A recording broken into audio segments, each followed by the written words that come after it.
Hi, good day. M6152. Please introduce yourself. Good day, employer in Hong Kong. My name is Joanne Pilardo.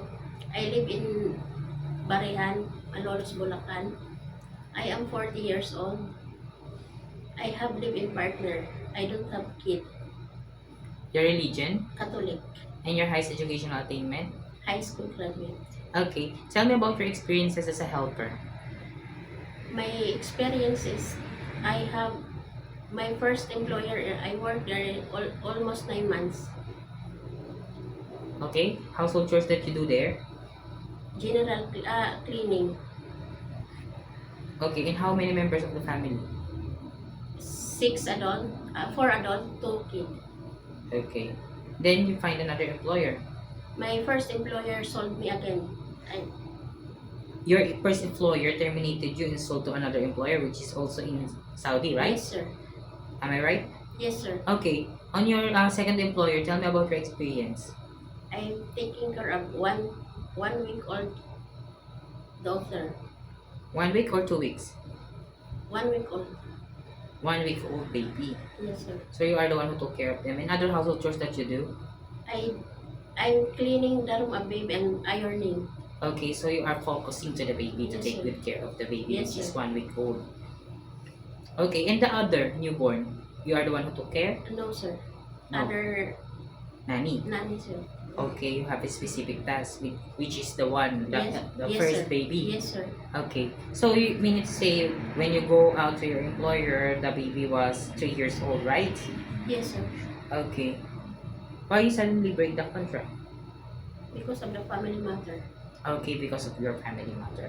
Okay, so since you have an experience taking care of a newborn baby, you know how to prepare a milk, right? Yes, sir.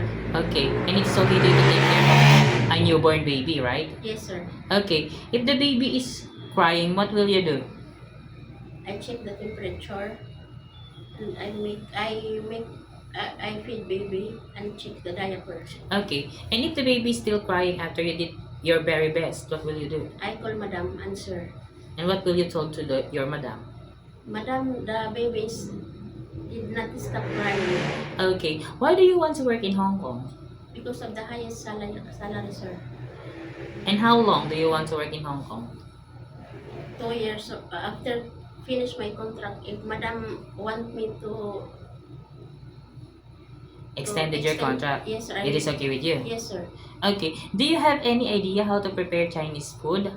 No, sir. But I'm willing to learn. And how will you learn to cook? I watch if madam willing. If madam If your madam is cooking, it is okay to you to watch them or help them. How do they prepare so that you Yes, could sir. learn? Okay. I do watch YouTube Watch YouTube also. and cooking book. You will buy some cooking books. Yes, sir. Okay.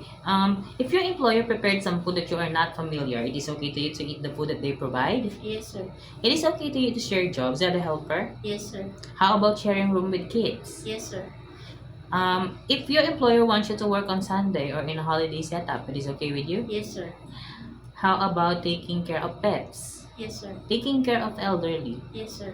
If one of your employer's family don't know how to speak English, it is okay to you to learn their language? Yes, sir. Okay, my last question is, what will be your message for your future employer? Good day, madam and sir. Please select me as your nanny. I am trustworthy, patient, willing to learn for the work. Okay. Can you also promise to take good care of their children as your own? Yes, sir. Okay. Thank you very much, Miss Joanne. Thank you.